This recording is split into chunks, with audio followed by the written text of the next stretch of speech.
Hello दोस्तों, स्वागत अभिनंदन आप सभी का आपके अपने YouTube channel MK science classes पर। तो मेरे भाइयों, जैसा कि आपको पता है, हम प्रत्येक दिन आपके लिए सीटेट साइंस पेपर 2 की क्लासेस लेकर आते हैं। जो ये क्वेश्चंस रहते हैं सारे के सारे MCQs क्वेश्चंस रहते हैं, मोस्ट इंपोर्टेंट क्वेश्चंस रहते हैं। MCQs क्वेश्चंस के जितने भी ऑप्शंस रहते हैं भाई, सारे के सारे 4 ऑप्शंस को हम आपको समझाते हैं, पूरा एक्सप्लेन करते हैं। तो जो मेरा भाई चैनल से नया जुड़ा है, गुरुदक्षिणा के तौर पर चैनल को सब्सक्राइब जरूर करें। इससे पहले आपकी 5 क्लास जा चुकी हैं, आज 6वीं क्लास 6 क्लास है आपकी सीटेट साइंस पेपर 2 की। तो चलिए सेशन को बड़े मजेदार तरीके से स्टार्ट करते हैं। जो मेरा भाई चैनल से नया जुड़ा है, गुरुदक्षिणा के तौर पर चैनल को सब्सक्राइब जरूर करें। चलिए, फर्स्ट क्वेश्चन आपके सामने है। देखिए क्या कहता है कि एस्कॉर्बिक एसिड का लोकप्रिय नाम क्या है। एस्कॉर्बिक एसिड का नाम बताना है। क्या नाम है? विटामिन के, विटामिन बी या B1, विटामिन ए और vitamin C. What is the popular name of ascorbic acid? Vitamin K, B, A, C, कौन सा होता है? तो आपको पता है एस्कॉर्बिक एसिड का मतलब क्या होता है मेरे दोस्तों? आपका होता है विटामिन सी। ये विटामिन सी का रासायनिक नाम है। क्या है? रासायनिक नाम, या हम कह सकते हैं आपका केमिकल नेम जो होता है। एस्कॉर्बिक एसिड जो है विटामिन सी का रासायनिक नाम, केमिकल नेम है। यदि मैं बात करता हूं विटामिन के का, तो भैया इसका होता है फ्लोक्विनोन। फ्लोक्विनोन जो है ये आपका है विटामिन के का। विटामिन B1 का जो है वो है थायमिन, ठीक है जी। और विटामिन ए जो है इसका नाम होता है, रासायनिक नाम जो है रेटिनॉल है। तो विशेष तौर पर ध्यान रखिए, ये सारे की सारी चीज़ मैंने आपको बता दी हैं। तो एस्कॉर्बिक एसिड विटामिन सी का क्या होता है? रासायनिक नाम होता है। इसका बिल्कुल आंसर बनता है डी, बिल्कुल राइट आंसर है भाई। चलिए अगले क्वेश्चन तरफ बढ़ते हैं। क्वेश्चन नंबर 2 है, किस वैज्ञानिक ने पेनिसिलिन की खोज करी है? तो किस वैज्ञानिक ने पेनिसिलिन की खोज की है? वो आपके अर्नस्ट चेन हैं, लुईस पास्चर हैं, अलेक्जेंडर फ्लेमिंग हैं, या फिर रॉबर्ट कोच हैं। Which scientist discovered penicillin? तो मेरे बच्चों जल्दी से बताइए क्या राइट आंसर बनता है। देखिए, तो हम बताते हैं भाई, पेनिसिलिन के जो खोजकर्ता कहे जाते हैं वो आपके हैं अलेक्जेंडर फ्लेमिंग। याद करने का तरीका ऐसे हम लगा सकते हैं, पेंसिल से कैलेंडर के अंदर निशान लगाना है भाई। इतनी डेट को हमारा पेपर है ना, लगभग 7 जुलाई को आपका एग्जाम है। तो पेनिसिलिन, पेंसिल से निशान लगाना है, कैलेंडर, अलेक्जेंडर कैलेंडर में निशान लगाना है, याद करने का तरीका है। रॉबर्ट कोच जो हैं वो टीबी के हैं भाई। किसके हैं? तो टीबी के खोजकर्ता जो हैं, टीके के खोजकर्ता कौन है भाई? आपके रॉबर्ट कोच हैं। लुईस पास्चर जो हैं वो रेबीज का टीका, क्या है जी? रेबीज का टीका, रेबीज के टीके खोजकर्ता। या फिर हम कह सकते हैं जो पाश्चुरीकरण, पाश्चुरीकरण जो है, ठीक है जी, पाश्चुरीकरण के जो खोजकर्ता कहे जाते हैं वो कौन कहे जाते हैं? आपके लुईस पास्चर ही हैं, ठीक है जी। पाश्चराइजेशन के जो खोजकर्ता हैं वो आपके लुईस पास्चर कहे जाते हैं भाई, ध्यान रखिए। तो अलेक्जेंडर फ्लेमिंग पेनिसिलिन के खोजकर्ता हैं, और लुईस पास्चर रेबीज का टीका और पाश्चुरीकरण के खोजकर्ता हैं, और रॉबर्ट कोच टीबी के खोजकर्ता हैं। तो ध्यान रखिए, इसका राइट आंसर बनता है सी। अगले क्वेश्चन पर बढ़ते हैं। क्वेश्चन नंबर 3, निम्नलिखित में से कौन सा विल्सन रोग का लक्षण नहीं है? विल्सन रोग होता है तो कौन सा लक्षण नहीं होता है विल्सन रोग का? रतौंधी, मतलब जिसको हम बोलते हैं नाइट ब्लाइंडनेस। इसमें होता क्या है कि मतलब कि सूर्य छिपने के बाद दिखना बंद। सूर्य जैसे छिप जाएगा, छिपने के बाद, सूरज छिपने के बाद दिखना बंद हो जाता है, ठीक है जी। सूरज छिपने के बाद दिखना बंद हो जाता है इसमें, रतौंधी में। और जो ये बीमारी होती है ये विटामिन ए की कमी से होती है। विटामिन ए की कमी से रतौंधी रोग होता है। तो फर्स्ट वन देखिए। सेकंड देखिए, पैर या पेट में फ्लूइड या फ्लूइड का बनना जो होता है, पानी बढ़ जाना जो होता है। बोलने निगलने व शारीरिक संबंध में समस्या, अच्छा जी। अनियमित गतिविधि या मांसपेशी में अकड़न, बिल्कुल हो सकता है। तो night blindness, fluid formation in the legs of abdomen, जो आपका एडोमेन होता है, मतलब पेट जो होता है, स्टमक होता है। और प्रॉब्लम्स विद स्पीकिंग, है ना, स्वेलिंग और फिजिकल कोऑर्डिनेशंस। तो बच्चा ध्यान रखना है, इसका जो राइट आंसर बनता है वो है रतौंधी। रतौंधी इससे संबंधित नहीं होता है विल्सन रोग से। ये तो विटामिन ए की कमी से और रतौंधी रोग होता है। तो बच्चा ध्यान रखना, आपको क्या खाना पड़ेगा? आप भाई विशेष तौर पर क्या खाएं? गाजर खाएं। तो आपको गाजर खाना पड़ेगा, तो गाजर खाने से मेरे दोस्तों क्या होगा, आपके अंदर जो भाई किसकी रतौंधी वाला रोग है ना, जो आपका गाजर खाएंगे तो इससे आपका क्या होगा, इस समस्या से, इस रोग से आपको निजात मिलेगी। ठीक है, तो ध्यान रखना है, इसका राइट आंसर बनता है तीसरे का ए। विल्सन बीमारी का ये लक्षण नहीं होता है। चलिए ठीक है जी, which one of the following is not symptoms of Wilson disease, तो विल्सन डिसीज का ये सिम्टम्स नहीं है। क्वेश्चन नंबर 4 की तरफ बढ़ते हैं भाई। निम्नलिखित में से कौन सा एक यौन संचारित रोग नहीं है, तो यौन संचारित का मतलब सेक्सुअल डिसीज है कोई, तो विच one of the following is not a sexually transmitted disease, मतलब कि सेक्सुअली ट्रांसमिटेड डिसीज नहीं है। तो बच्चा ध्यान रखना है, सिफिलिस, गोनोरिया, स्कर्वी या फिर हेपेटाइटिस बी। तो बच्चा यहाँ पर ध्यान रखिए, देखो ये आया स्कर्वी, और स्कर्वी जो होता है भाई, है ना, ये स्कर्वी जो बीमारी होती है विटामिन सी की कमी से, विटामिन सी की कमी, जब विटामिन सी की कमी से होता है स्कर्वी रोग होता है। ये सिफिलिस जो होता है ना, ये सिफिलिस जो होता है, गोनोरिया होता है, एक होता है सिफिलिस, सिफिलिस होता है मेल के अंदर, मेल का जो रिप्रोडक्टिव पार्ट होता है, ठीक है, मेल के रिप्रोडक्टिव पार्ट में ये आपकी समस्या होती है, ये फीमेल के अंदर होती है गोनोरिया, ठीक है, रिप्रोडक्टिव पार्ट के अंदर। और हेपेटाइटिस आपने सुना ही होगा। तो बच्चा ध्यान रखना है, इसका राइट आंसर जो बनता है वो बनता है विटामिन जो है सी की कमी से होता है स्कर्वी, ना कि यौन संचालित रोग होता है कौन सा, स्कर्वी। ठीक है जी, तो विशेष तौर पर ध्यान रखिए, ये तो है भाई आपका सेक्सुअली ट्रांसमिटेड डिसीज है, सिफिलिस, गोनोरिया, हेपेटाइटिस बी, परंतु स्कर्वी जो होता है ये आपका विटामिन सी की कमी से होने वाला रोग होता है, विशेष तौर पर ध्यान रखिए। अगले क्वेश्चन पर बढ़ते हैं भाई। यदि वीडियो अच्छी लग रही है तो गुरु दक्षिणा के तौर पर चैनल को सब्सक्राइब, वीडियो को लाइक शेयर जरूर करें। प्रत्येक दिन हम आपके लिए ऐसी मेहनत कर रहे हैं और क्लासेस ला रहे हैं। क्वेश्चन नंबर 5 देखिए, भारी व्यायाम के दौरान किसके जमा होने के कारण हमें पैरों में ऐंठन होने लगती है, तो कार्बन डाइऑक्साइड जब आपका ज्यादा बन जाता है, लैक्टिक एसिड, लैक्टिक अम्ल, अल्कोहल या फिर जल।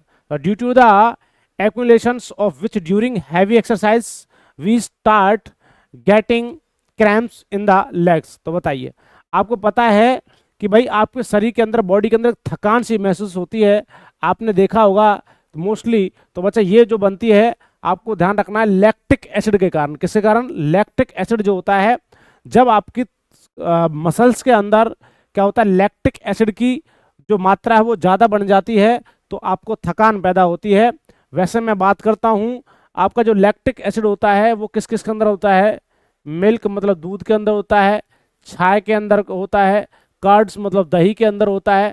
तो विशेष तौर पर ध्यान रखिए, इन सभी के अंदर क्या पाया जाता है, आपका लैक्टिक एसिड। विशेष तौर पर ध्यान रखिए, लैक्टिक अम्ल जो पाया जाता है, लैक्टिक एसिड जो पाया जाता है वो दूध, दही, छाछ के अंदर पाया जाता है। तो आपने देखा होगा, छाछ पीने से, चाय पीने से, लस्सी पीने से आपको एक थकान सी पैदा होती है, आपको अकड़न सी आती है, आप सोने के लिए चले जाते हो। तो ध्यान रखना है, इसका राइट आंसर बनता है भाई बी। ठीक है जी, चलिए। एक बार क्वेश्चन कहता था बच्चा कि कोई भी इंसान क्या होता है, आपकी उंगलियां चटकाता है ना, आपकी उंगलियां जो कटक से आवाज करती हैं, तो ये किसकी वजह से होती है बच्चा? तो ध्यान रखना है, जहां पर आपको कोई भी ज्वाइंट्स होगा, ज्वाइंट्स के बीच में क्या होता है, आपके जो ज्वाइंट्स होता है उसके अंदर जो ब्लड होगा उसके अंदर क्या हो जाता है भाई, आपके ना कार्बन डाइऑक्साइड के बबल्स बन जाते हैं, मतलब छोटे छोटे बबल्स बन जाते हैं। अब जैसे आप उसको पकड़ते हो, फटाक से क्या होता है, बबल्स फूटता है, जिसकी वजह से क्या होता है भाई, आपकी कटाक से अंगुली चटकने पर आवाज आती है। चलिए अगले क्वेश्चन पर बढ़ते हैं भाई। क्वेश्चन नंबर 6 हम पढ़ते हैं। एक संयोजी ऊतक मतलब कनेक्टिव टिश्यू होता है, एक संयोजी ऊतक जो दो हड्डियों को एक दूसरे से जोड़ता है, मतलब कहना चाह रहा है कनेक्शन होता है, कनेक्शन हम कनेक्शन बोलते हैं, connection, connection bone to bone, ये कहना चाह रहा है एक कनेक्शन होता है बोन टू बोन, उसको क्या बोलते हैं भाई? हड्डी से हड्डी के जोड़ को क्या कहते हैं? तो टेंडन बोलते हैं, कंडरा बोलते हैं, मांसपेशी बोलते हैं, उपास्थि बोलते हैं, अस्थिबंध बोलते हैं। तो यहाँ पर देखिए टेंडन होता है, मसल्स होता है, कार्टिलेज होता है, फिर लिगामेंट होता है। तो बच्चा ध्यान रखना है, वैसे सच बात बता रहे हैं तो हम बोलते हैं इसको लिगामेंट, मोस्टली इंग्लिश में भी इसको हिंदी में ऐसे ऐसे लिख देते हैं, मोस्टली अस्थिबंध तो बहुत कम मात्रा में कहते हैं। तो बच्चा ध्यान रखना है, हड्डी से हड्डी के जोड़ को, है ना, हड्डी से हड्डी के जोड़ को, कनेक्शन बोन टू बोन को हम क्या बोलते हैं भाई? आपको बोला जाता है लिगामेंट। यदि यहां पर ये कह देता ना, ये पर यहां पर कह देता कनेक्शन ऑफ, ये कह देता connection of muscles to bones, मतलब कि मांसपेशियों से हड्डी के जोड़्स को क्या कहते हैं? हड्डी से मांसपेशी, मांसपेशी हड्डी के जोड़ को बोलते हैं टेंडन। क्या बोला जाता है? टेंडन। तो बच्चा ध्यान रखना है, यहाँ पर पूछा है उसने हड्डी से हड्डी को जोड़ को, दो हड्डियों को एक दूसरे से जोड़ता है तो उसको हम बोलते हैं लिगामेंट, अस्थिबंध। तो विशेष तौर पर ध्यान रखिए, इसका राइट आंसर बनेगा वो भाई डी राइट आंसर बनेगा। और कहने लगता है कि मांसपेशी से हड्डी के जोड़ को क्या बोल देता है, यहाँ पर बोलता है मांसपेशी से हड्डी के जोड़ को, हड्डी के जोड़ को। तो मांसपेशी से हड्डी के जोड़ को कहते हैं भाई आपका टेंडन, और हड्डी से हड्डी के जोड़ को क्या बोलेंगे, हड्डी से हड्डी के जोड़ को क्या बोलेंगे, हड्डी से हड्डी के जोड़ को क्या बोला जाता है आपका लिगामेंट या फिर टेंडन, सॉरी लिगामेंट या अस्थिबंध कहा जाता है। चलिए अगले क्वेश्चन पर बढ़ते हैं भाई। पूछ लेता है भाई टोटल ओवरऑल जो हड्डियां होती है वो कितनी होती हैं, एक यंग में, एक एडल्टहुड में, ठीक है, एडल्टहुड में मतलब युवा अवस्था में जो हड्डियां होती हैं वो कितनी होती है मेरे दोस्तों, वो आपकी होती है 206, उसे ध्यान रखना है। और एक चिल्ड्रन में, एक चाइल्डहुड में, यदि चाइल्डहुड की बात करें बचपन बाल्यावस्था में जो होती है वही वो होती है 300 से ऊपर, 300 से अबव। तो ये विशेष तौर पर ध्यान रखिए, आपसे पूछ सकता है। चलिए टोटल मांसपेशी पूछने लगे, टोटल आपसे मसल्स पूछने लगे, मनुष्य के शरीर के अंदर टोटल मसल्स की संख्या कितनी होती है, मांसपेशी कितनी होती है, तो वो होती है भाई 639। चलिए आगे तरफ बढ़ते हैं भाई, नेक्स्ट क्वेश्चन। क्वेश्चन नंबर 7 है, पित्त का निर्माण होता है, जो पित्त होता है इसको बाइल जूस बोलते हैं। पित्त का निर्माण कहाँ से होता है, रक्त से, यकृत से, गॉल ब्लैडर से, या फिर कोलेस्टियोकाइनिन से, बताइए। तो बाइल जूस का जो फॉर्मेशन होता है वो कहाँ से होता है, इन द ब्लड, लीवर से, गॉल ब्लैडर से, या फिर आपका कोलेस्टोकाइन से। देखिए बच्चा, जो बाइल जूस होता है, ये जो बाइल जूस होता है भाई, ये कहाँ से निकलने का काम करेगा, ये भैया आपका लीवर से बनता है, इसका मतलब यकृत से बनता है। ये वही यकृत है जो 1.5 kg इसके अंदर वेट होता है, ठीक है जी, इसके अंदर 1.5 kg वेट होता है।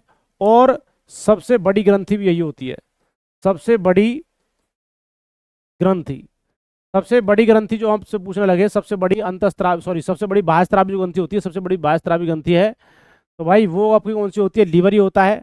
ये निकालता है बाइल जूस, और बाइल जूस जो स्टोर होगा तो वो कहाँ पर होगा भाई, इस गॉल ब्लैडर में, इसको हम बोलते हैं पित्ताशय।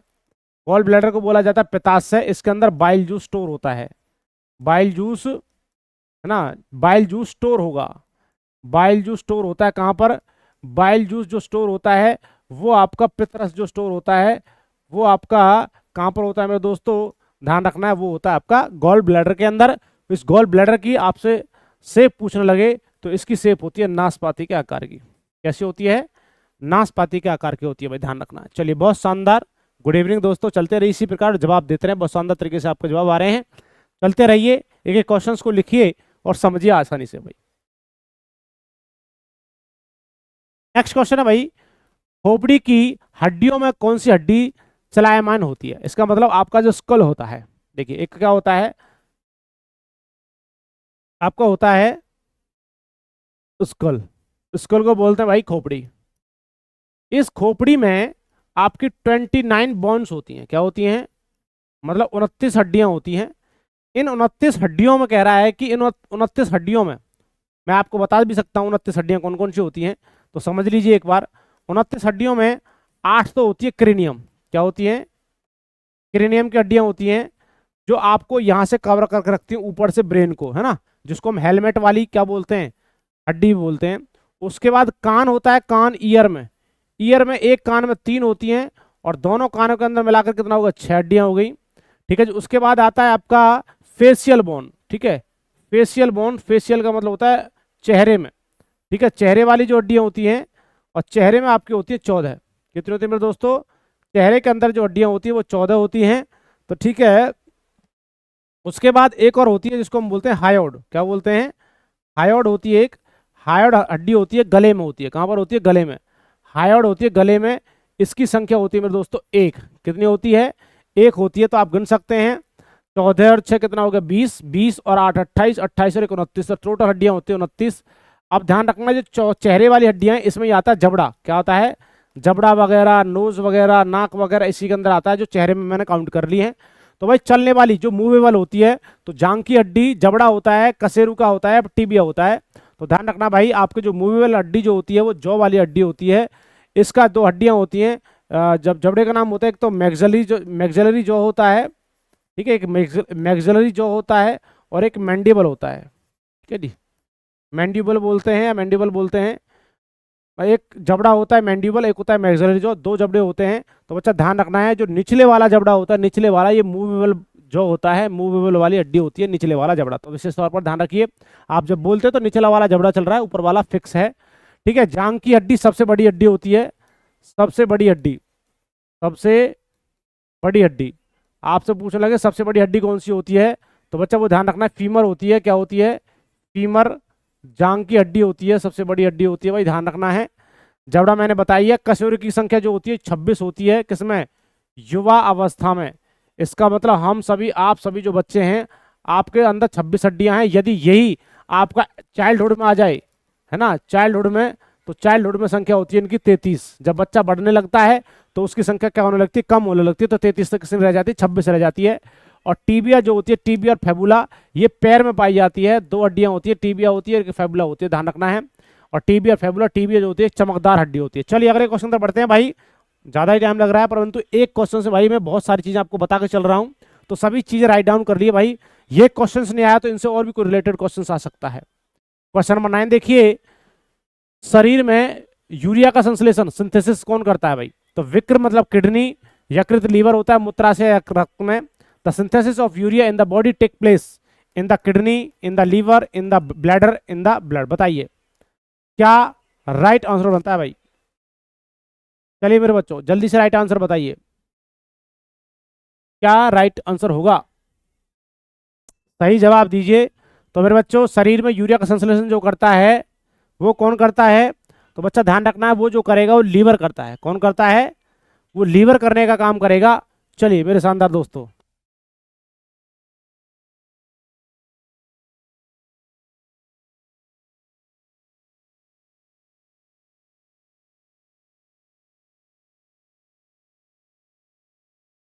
चलिए मेरे बच्चों ध्यान रखना है। तो इसका जो राइट आंसर होगा, शरीर में यूरिया का संश्लेषण जो होता है वो किसके अंदर होता है? यकृत के अंदर होता है। तो बच्चा 2 मिनट का वेट लीजिए, कुछ यहाँ पर अपलोड हो रहा है, कुछ है ना, प्रिपेयरिंग टू एक्सपोर्ट है, टेक्निकल इशू आया कुछ इसमें। तो 2 मिनट के लिए वेट करते लिए, दो चार चीज मैं आपको बता देता हूँ, समझिए। तो मेरे दोस्तों ध्यान रखना है, यहाँ पर कहा गया यूरिया का जो संश्लेषण करने का काम करेगा वो लीवर होता है। बहुत से बच्चे कहेंगे किडनी होता है, नहीं, किडनी का काम होता है ब्लड से सारी चीजों या गंदगी को साफ करने का काम। जैसे कि मैं कह सकता हूँ यूरिक एसिड वगैरह होता है, या और सारी चीजें जो होती हैं, तो उनको जो अलग करने का काम करेगा वो किडनी होती है, फिल्टर करने का काम होता है। तो विशेष तौर पर ध्यान रखिए। परंतु शरीर के अंदर किसी भी चीज की ज्यादा मात्रा बनने लगती है, तो उस ज्यादा मात्रा को जो स्टोर करता है भाई, वो कौन कर लेता है? वो आपका लीवर कर लेता है। तो ध्यान रखना है। तो इसका राइट आंसर बनेगा भाई लीवर, इन द लीवर जो होता है यूरिया का संश्लेषण होता है। ये यूरिया जो होता है भाई, इसको विशेष तौर पर ध्यान रखिए, जिसको हम कह सकते हैं NH2, NH2CO NH2, इसका फॉर्मूला होता है किसका? आपका यूरिया का फॉर्मूला है ये, यूरिया का। ठीक है जी, यूरिया का फॉर्मूला होता है NH2CO NH2 जो है फॉर्मूला है इसका। तो ध्यान रखना है, यूरिया जो होता है आपके यकृत में संश्लेषण, सिंथेसिस होता है। मूत्राशय जो होता है, इसमें आपका ब्लैडर जो होता है, इसके अंदर यूरिन स्टोर होता है। ये ब्लड को फिल्टर करती है किडनी, ब्लड को फिल्टर करने का या छानने का जो काम करती है वो करती है किडनी। और भाई रक्त का तो आपको पता होगा, 5 से 6 लीटर क्या होता है? ब्लड होता है। 5 से 6 लीटर ब्लड, 5 से 6 लीटर ब्लड होता है किसमें भाई? ह्यूमन में। ह्यूमन के अंदर पूछने लगे तो इतना होता है, परंतु ध्यान रखना है मेल फीमेल में डिफरेंस होता है। मेल के अंदर हम बात करता है तो 5 से 6 लीटर होता है, और फीमेल के अंदर हम बात करें तो फीमेल के अंदर होता है 4 से 5 लीटर। क्यों? क्योंकि it's a depend on human body के वेट पर। तो बच्चा ध्यान रखना है, बॉडी के वेट का 7% जो होता है वो ब्लड होता है। बॉडी के वेट का 7% क्या होता है मेरे दोस्तों? आपका क्या होता है? ब्लड होता है। बॉडी के वेट का 7%, जैसे कि 70 kg किसी के अंदर वेट है, उसका 7% आप निकालेंगे तो 1 0 से 1 0 चला जाएगा। तो मेरे बच्चा 7 7 49 4.9, तो इसका मतलब हम कह सकते हैं ये लगभग 5 लीटर के आसपास पहुंच जाता है, क्योंकि किस में लेकर रहा है? केजी में लेकर रहा है। किस में लेकर रहा है? केजी में लेकर। चलिए अगले क्वेश्चन तरफ बढ़ते हैं। क्वेश्चन नंबर 10 देखिए, लाइकेन एक प्रकार का द्वैत पादप है जो 2 विभिन्न वर्गों के पौधों के सहजीवी साचार्य से बनता है। यह किन 2 वर्गों के पौधों से होता है? कवक और सॉस होता है, कवक और बैक्टीरिया, शैवाल और कवक होता है, शैवाल और मांस होता है। तो lichen is the type of deciduous plants which is formed by the symbiotic association of different classes of plants, which 2 classes of plants are these? तो बच्चा फंगस होता है एंड ब्रेथ होता है, फंगी एंड बैक्टीरिया होता है, algae and fungi होती है, या फिर एल्गी एंड मीट होता है। तो बताइए तो भाई ध्यान रखना सिम्बायोटिक रिलेशनशिप की बात करता है, सहजीवी संबंध हम कहें तो सिम्बायोटिक रिलेशन जो होता है सह संबंधी है ना, सहजीवी संबंध है ना, सहजीवी संबंध कह सकते हैं। तो सहजीवी संबंध सिम्बायोटिक रिलेशन जो होता है भाई वो किसके अंदर होता है, एल्गी और फंगई मतलब कि कवक और शैवाल के बीच में होता है। तो बच्चा ध्यान रखना है इसका अंदर क्या होता है भाई, आपको भोजन जो बनाने का काम करेगा, जो भोजन जो बनाने का काम करेगा वो शैवाल करेगा, तो शैवाल इसको भोजन देगा, और इसको जो उत्पादन होने के लिए आपका जो पैदा करने का जो काम करता है वो कौन करता है भाई, आपका कवक करता है। तो दोनों का एक सिम्बायोटिक रिलेशन होता है, सहजीवी संबंध होता है इसमें आपस में, कवक और शैवाल जिसको हम बोलते हैं एल्गी और फंगई। तो विशेष तौर पर ध्यान रखिए। चलिए अगले क्वेश्चन तक बढ़ते हैं भाई। क्वेश्चन नंबर 11 है कि पीलिया रोग से रुधिर में निम्नलिखित की मात्रा बढ़ जाती है। तो बच्चा ध्यान रखना है पीलिया रोग से रुधिर में किसकी मात्रा बढ़ जाती है, बिलिरुबिन, पायरुविक एसिड, बिलिरुबिन के कारण या फिर पायरुविक एसिड के कारण, या फिर आपका क्या होता है वॉक्यूल अम्ल होता है, या फिर हीमोग्लोबिन। तो बताइए मेरे दोस्तों क्या राइट आंसर बनता है, राइट आंसर दीजिए। तो भाई राइट आंसर होगा इसका बिलिरुबिन के कारण क्या होता है, पीलिया रोग से रुधिर में निम्न की मात्रा बढ़ जाती है। तो भाई बिलिरुबिन की, एक तो बिलिरुबिन होता है, एक बिलिरुबिन होता है। तो बच्चा बिलिरुबिन के कारण क्या होता है, आपका पीलिया रोग हो जाता है। चलिए मेरे बच्चों, तो राइट आंसर होगा क्या होगा मेरे बच्चों, जॉन्डिस जो होता है वो भाई क्या होता है, बिलिरुबिन की मात्रा जब ज्यादा मात्रा में निकलता कहां से मेरे बच्चों, ये लीवर से सिक्रेशन करने का काम करता है, लीवर से, किससे, यकृत से। तो ध्यान रखना है भाई, इतना ही बस इस तौर पर ध्यान रखिए कि बिलिरुबिन की मात्रा ज्यादा होगी तो आपको पीलिया हो जाता है। बिल्कुल राइट आंसर है इसका भाई। चलिए अगला क्वेश्चन आपके सामने है, क्वेश्चन नंबर 12 देखिए, बीसीजी टीकाकरण किसके लिए किया जाता है, बीसीजी का टीका किसके लिए होता है, बीसीजी का टीका, बीसीजी का टीकाकरण किसके लिए, खसरा, टीबी, डिप्थीरिया, कुष्ठ रोग। तो बताइए BCG who is the vaccination for, measles, tuberculosis, diphtheria या फिर लिप्रोसी। बताइए क्या राइट आंसर होगा। तो मेरे दोस्तों ध्यान रखना है बीसीजी का टीका लगाया जाता है वो टीबी के लिए लगाया जाता है, ट्यूबरक्लोसिस जो आपको है ना दमा वमा जो अब टीबी होता है ना, टीबी होता है तो ट्यूबरक्लोसिस जो होता है उनके लिए बीसीजी का टीकाकरण किया जाता है। ठीक है बच्चों, तो ध्यान रखना भाई। चलिए डीपीटी का टीका होता है, डिप्थीरिया होता है ना। तो मेरे बच्चों चलिए इसका राइट आंसर बनेगा भाई क्या है, आपका बीसीजी का टीका ट्यूबरक्लोसिस टीबी के लिए लगाया जाता है। बिल्कुल राइट आंसर बनता है। क्वेश्चन नंबर 13 देखिए, निम्नलिखित में से किसकी पहचान विडॉल परीक्षण में किया जाता है। बेटा आपने देखा होगा, कहते हैं कि विडॉल टेस्ट करा के लाओ, है ना, वायरल बैक्टीरिया से होने वाली डिसीज होती है। चलिए तो एड्स होता है, कैंसर होता है, टाइफाइड होता है या फिर एक्समा। तो बच्चा ध्यान रखना है विडॉल टेस्ट जो किया जाता है वो टाइफाइड का किया जाता है। टाइफाइड टेस्ट का नाम ही क्या होता है, विडॉल टेस्ट। क्या होता है, नाम ही होता है विडॉल टेस्ट।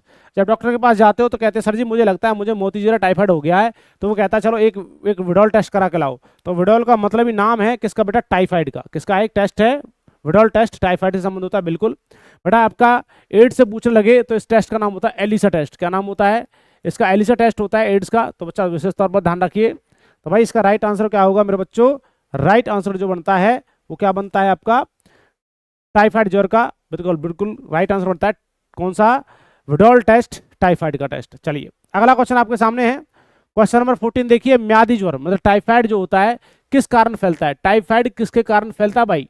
तो वायरस से, जीवाणु से, फफूंदी से, इनमें से कोई नहीं। तो व्हाट कॉजेज और टाइफाइड फीवर, तो वायरस के कारण, बैक्टीरिया, फिर मोल्ड या फिर नॉन ऑफ दीज। तो बच्चा ध्यान रखना है आपका जीवाणु के कारण, इसका मतलब बैक्टीरिया के कारण होता है कौन सा आपका, टाइफाइड। तो शायद आपने सुना होगा सॉल्मोनेला, सॉल्मोनेला, सॉल्मोनेला टाइफी, सॉल्मोनेला टाइफी नाम का क्या होता है, एक टेस्ट होता है।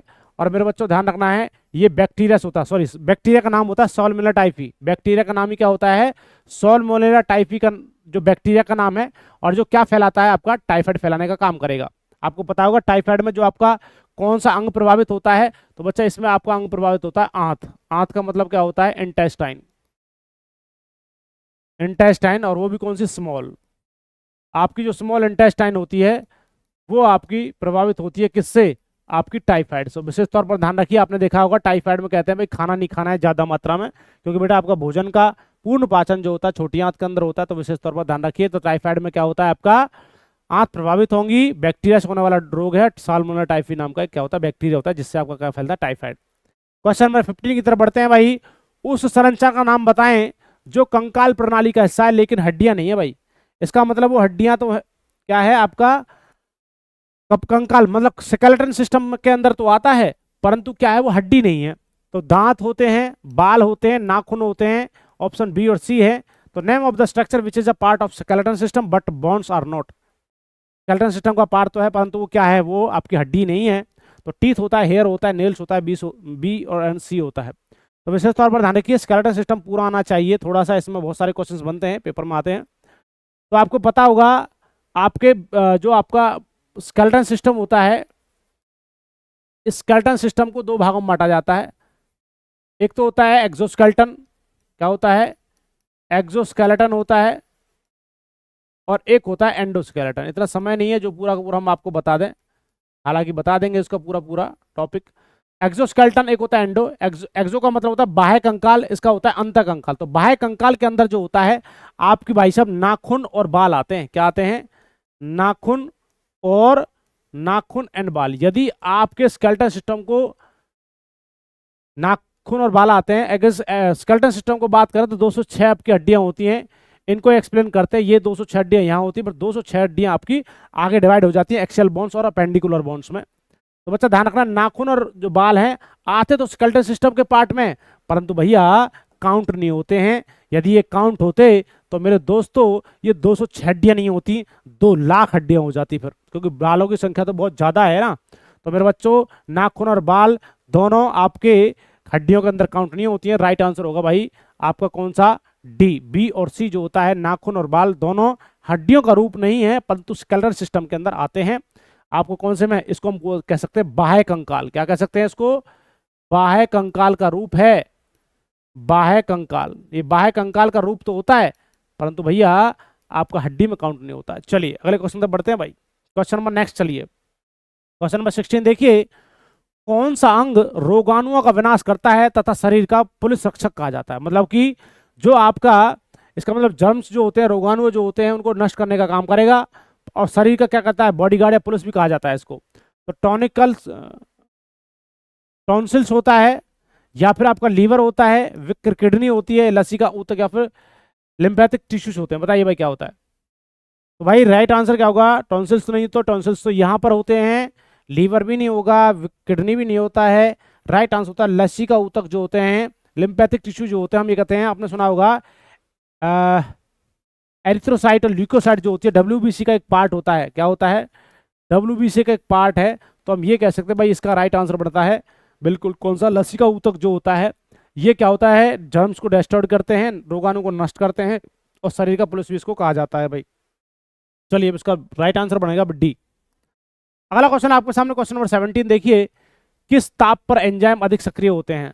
Eight which temperatures enzymes are more active. तो 30 degree Celsius, 40 degree Celsius, 20 degree Celsius, या पर 62 डिग्री सेल्सियस। तो बच्चा ध्यान रखना है, जो ज्यादातर एंजाइम जो होते हैं एक्टिव रहते हैं, सक्रिय रहते हैं, वो 40 डिग्री सेल्सियस पर रहते हैं। बिल्कुल राइट आंसर बनता है भाई 40। इसमें समझाने वाली बात कुछ नहीं, आपको समझना पड़ेगा, बस याद करना पड़ेगा। क्वेश्चन नंबर 18 की तरफ बढ़ते हैं भाई। जवाब दीजिए मेरे दोस्तों, यदि वीडियो अच्छी लग रही है तो गुरु दक्षिणा के तौर पर चैनल को सब्सक्राइब, वीडियो को लाइक शेयर जरूर करें। कार्बोहाइड्रेट्स पाचन के अंतिम उत्पाद का, जब कार्बोहाइड्रेट्स पचता है तो उसका अंतिम उत्पाद क्या बनता है। देखिए एक चीज मैं बता देता हूं, कार्बोहाइड्रेट्स के 3 रूप होते हैं, शायद आपने सुना होगा। कार्बोहाइड्रेट्स के, ज्यादा लंबी क्लास हो जाएगी, कार्बोहाइड्रेट्स जो होता है इसके 3 रूप होते हैं, 3 भाग होते हैं। आपने सुना होगा, एक तो होता है पॉलीसैकेराइड, क्या होता है, एक तो पॉलीसैकेराइड होता है, एक डाइसैकेराइड होता है, ठीक है, डाइसैकेराइड होता है, और एक क्या होता है, मोनोसैकेराइड। तो पॉली, डाई और मोनो, ये 3 पार्ट हैं। विशेष तौर पर ध्यान रखिए, ये तो है कॉम्प्लेक्स, कॉम्प्लेक्स फूड है।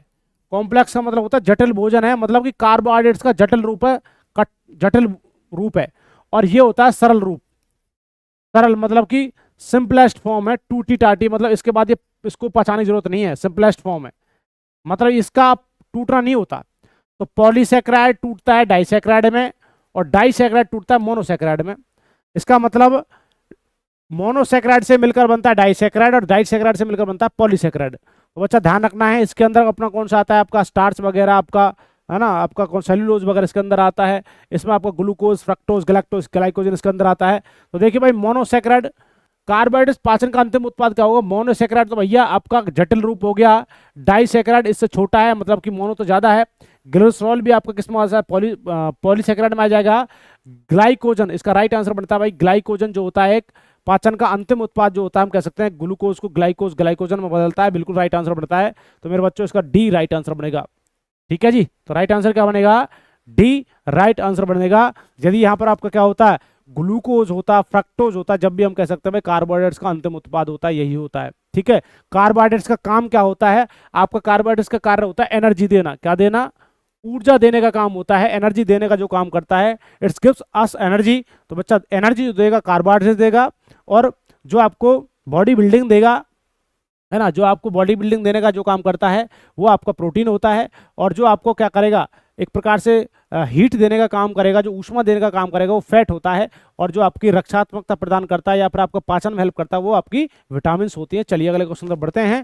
क्वेश्चन नंबर 19 की तरफ बढ़ते हैं भाई। समझिए, निम्नलिखित में से सहजीवी जीवाणु कौन सा होता है, बताइए। सहजीवी जीवाणु बता रहा है, इसका मतलब सिम्बायोटिक बैक्टीरिया कौन सा होता है, एक दूसरे पर आश्रित कहने का मतलब ये हो गया, है ना। तो भैया सहजीवी जो होता है, सहजीवी संबंध सिम्बायोटिक रिलेशन किसके अंदर होता है, तो भैया नाइट्रोवेक्टर होता है, नाइट्रोसोमोनास होता है, राइजोबियम होता है, या फिर क्लोस्ट्रीडियम होता है। तो ध्यान रखिए, which one of the following is a symbiotic bacterias, nitrobacters होता है, नाइट्रोसोमोनास होता है, या फिर राइजोबियम होता है, या फिर क्लोस्ट्रीडियम होता है, बताइए। तो बच्चा ध्यान रखना है, इसका राइट आंसर होगा जो राइजोबियम होता है, ये राइजोबियम नाम का एक बैक्टीरिया होता है, ये सिम्बायोटिक रिलेशन करने का काम करता है। और जो राइजोबियम नाम का बैक्टीरिया होता है, ये फलीदार फसलों, फलीदार जो फसलों की जड़ों में, फलीदार फसलों की जड़ों में पाया जाता है। कौन सा, है ना, कौन सा भाई, आपका फलीदार फसलों की जड़ों में जो पाया जाता है वो आपका क्या पाया जाता है मेरे दोस्तों, वो आपका पाया जाता है कौन, राइजोबियम नाम का बैक्टीरिया पाया जाता है। इसका काम होता है बेटा नाइट्रिफिकेशन के काम में करता है ये, है ना। तो नाइट्रिफिकेशन का काम करता है, जो नाइट्रोजनीकरण करता है वो राइजोबियम नाम का बैक्टीरिया होता है, फलीदार पौधों के अंदर पाया जाता है। और भैया ये नाइट्रेट को नाइट्रोजन की उत्पत्ति करता है, नाइट्रोजन हम कह सकते हैं, नाइट्रेट को नाइट्रेट के रूप में कन्वर्ट करता है। तो ध्यान रखना है, इसका राइट आंसर बनता है राइजोबियम नाम का बैक्टीरिया, बिल्कुल फलीदार फसलों में, जैसे कि आपकी मूंग होगी, दाल होगी, अरहर हो गई, दाल जितनी भी होती हैं आपकी, चावल हो गया, सॉरी चावल नहीं, जैसे आपका चना हो गया, सोयाबीन हो गया, जितनी फलीदार फसलें होती हैं, है ना, जैसे कि आपका क्या होगा, दाल जितनी भी होती हैं, तो दालों के अंदर उसके जड़ों के अंदर पाया जाता है राइजोबियम का नाम का बैक्टीरिया पाया जाता है। इसका राइट आंसर बनता है भाई सी। तो ये क्या करता है, सहजीवी संबंध सिम्बायोटिक रिलेशन करने का काम करेगा। चलिए अगला क्वेश्चन आपके सामने, क्वेश्चन नंबर 20 देखिए, निम्नलिखित में से कौन सा वैक्सीन नहीं है, वैक्सीन की बात कर रहा है भाई। बीसीजी, बिल्कुल बीसीजी का टीका पर पहला क्वेश्चन आया, किसके रूप में लगाया जाता है भाई, ध्यान रखना है। एंटी रेबीज, रेबीज का टीका भी लगाया जाता है। पोलियो वैक्सीन लगाई जाती है। प्रोजेस्टेरॉन ना बच्चा, प्रोजेस्टेरॉन तो हार्मोन्स है, प्रोजेस्टेरॉन तो हार्मोन्स होता है, किसके अंदर, मोस्टली फीमेल के अंदर पाया जाता है, फीमेल प्रोजेस्टेरॉन, फीमेल के अंदर, स्त्री के अंदर पाया जाना हार्मोन्स होता है। तो बच्चा ध्यान रखना है, हार्मोन्स होता है, ये सारे के सारे तीनों क्या होते हैं, वैक्सीन होते हैं। बीसीजी का टीका लगाया जाता है, आपको पता होगा, एंटी रेबीज होता है, और पोलियो में लगाया जाता है। तो विशेष तौर पर ध्यान रखिए, प्रोजेस्टेरॉन जो होता है एक हार्मोन्स है भाई, और हार्मोन्स का काम क्या होता है भैया, आपकी वृद्धि, मतलब वृद्धि और विकास, मतलब ग्रोथ एंड डेवलपमेंट में जो हेल्प करता है वो आपके हार्मोन्स करते हैं। तो फीमेल के अंदर पाया जाता है, रिप्रोडक्टिव सिस्टम के अंदर प्रोजेस्टेरॉन हार्मोन्स पाया जाता है फीमेल के अंदर। चलिए मेरे दोस्तों, आज के 20 क्वेश्चन बड़े मजेदार क्वेश्चन थे, एक क्वेश्चन से बहुत सारी चीजें मैंने ऑप्शन उसको आपको एक्सप्लेन किया है। तो सभी बच्चे गुरुदक्षिणा के तौर पर चैनल को सब्सक्राइब, वीडियो को लाइक शेयर जरूर करें। हम प्रत्येक दिन आपके लिए ऐसी क्लासेस ला रहे हैं और आगे भी लाते रहेंगे, मेहनत कर रहे हैं भैया। चलते रहिए, हंसते रहिए, मुस्कुराते रहिए, अपने परिवार का ख्याल रखिए। चलते हैं, जय हिंद, जय भारत, धन्यवाद।